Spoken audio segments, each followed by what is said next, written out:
On sait que François Hollande s'est félicité d'un accord majeur et global sur la supervision bancaire par la Banque centrale européenne dès mars 2014. Mais il a discuté et va encore discuter au cours de ce sommet avec la chancelière allemande de ce que l'on fait dans l'intervalle pour les banques qui auraient besoin de se recapitaliser. On sait que les Allemands ne sont pas très enclins de mettre la main au portefeuille pour renflouer le fameux mécanisme de solidarité, le MES, au cours de l'année 2013, année électorale pour eux. Mais un compromis franco-allemand pourrait être trouvé sur l'idée que si une banque particulière, dans un cas très spécifique, demande de l'aide à ce MES et obtienne l'accord de la Banque centrale européenne, eh bien, elle pourrait être aidée. On en saura plus à la fin de ce sommet qui se situe demain en début d'après-midi.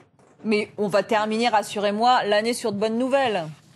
Normalement, oui, cet accord ne règle pas, évidemment, tous les problèmes. Pas les problèmes des banques espagnoles qui pourraient obtenir un prêt auprès de la Banque centrale européenne de 100 milliards d'euros. Pas les problèmes des banques de Chypre, Chypre qui demande aussi 10 milliards d'euros d'aide.